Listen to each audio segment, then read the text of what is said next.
आदाब, ये आकाशवाणी पटना है।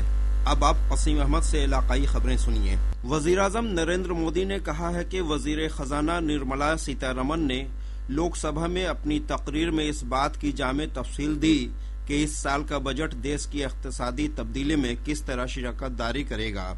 लोकसभा में बजट पर वजीर खजाना के जवाब का वीडियो सोशल मीडिया पर शेयर करते हुए जनाब मोदी ने ये बात कही।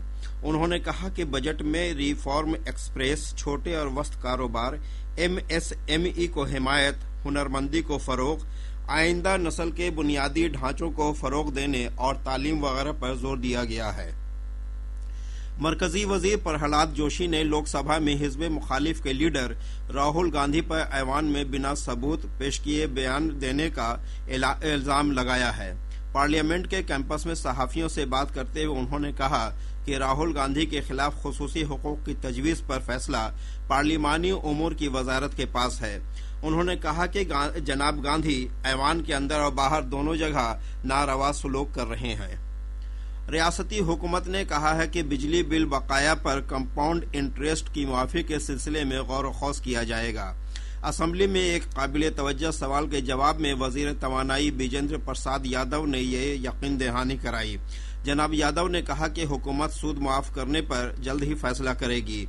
एक सवाल के जवाब में नायब वजीर आला नीज वजीर महसूलात और इस्लाहात एराजी विजय कुमार सिन्हा ने कहा कि हुकूमत रियासत की गैर सर्वे शुदा जमीन का सर्वे कराएगी। उन्होंने कहा कि रियासत को जमीन तनाजात से पाक कराया जाएगा। उन्होंने कहा कि जो भी अफसर गड़बड़ी करेंगे उनके खिलाफ कानूनी कार्रवाई की जाएगी, वहीं जो अफसर अच्छा काम करेंगे उन्हें एजाज से नवाजा जाएगा। नायब वजीर आला नीज वजीर दाखिला सम्राट चौधरी ने कहा है कि साल 2004 की बनिस्बत 2024 में काबिल गिरफ्तारी जुर्म के मामलों में इजाफा दर्ज किया गया है।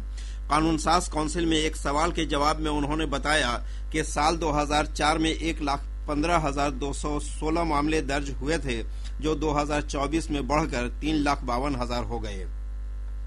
ट्रेड यूनियनों के भारत बंद का बिहार में मिलाजुला असर देखने को मिला। पटना, भागलपुर, दरभंगा, कटिहार और मधेपुरा समेत कई शहरों में बैंक मुलाजमीन ने सड़क पर उतरकर मुजाहरा किया। पटना के डाक बंगला चौराहे पर हजारों की तादाद में मुजाहरीन जमा हुए। आरा बक्सर सड़क को जाम करके मुजाहरीन ने नारेबाजी की। ट्रेड यूनियनों ने 4 नए लेबर कानून को मुस्तरद करने का मुतालबा को लेकर बंद का ऐलान किया था। पटना सिविल कोर्ट को आज एक बार फिर बम से उड़ाने की धमकी मिली है। धमकी ईमेल के जरिए दी गई। कल भी इस तरह की धमकी मिली थी। इधर एहतियात के तौर पर सिविल कोर्ट में तलाशी मुहिम चलाई गई। साथ ही दोपहर बाद कोर्ट की कार्रवाई शुरू हुई। मुस्तकिल तनख्वाह और पेंशन के मुतालबे को लेकर बिहार रियासती एफिलिएटेड डिग्री कॉलेज के तदरीस व गैर तदरीसी मुलाजमीन यूनियन ने पटना में धरना मुजाहरा किया। यूनियन के सदर डॉक्टर शंभू प्रसाद सिन्हा ने कहा कि हुकूमत को उनके मुतालबात पर संजीदगी से गौर करना चाहिए। उर्दू डायरेक्टोरेट महकमा काबीना सेक्रेटेरिएट बिहार पटना के जेर एहतमाम आज रजा नकवी वाही यादगारी तकरीब का इनकाद किया गया, जिसकी सदारत मारूफ अफसाना निगार मुश्ताक अहमद नूरी ने फरमाई। इस मौका पर एक महफिल सुखन का भी इनकाद खुर्शीद अकबर की सदारत और फखरुद्दीन आरफी की निजामत में किया गया। गया जी के डोभी चेक पोस्ट पर एक्साइज महकमा की टीम ने मोटरसाइकिल सवार 2 नौजवानों को कसीर मिकदार में शराब के साथ गिरफ्तार किया है। पूर्णिया जिला के मरंगा थाना इलाका में एक ट्रक और कार की टक्कर में एक नौजवान की मौत हो गई, जबकि एक दीगर शदीद तौर पर जख्मी हो गया।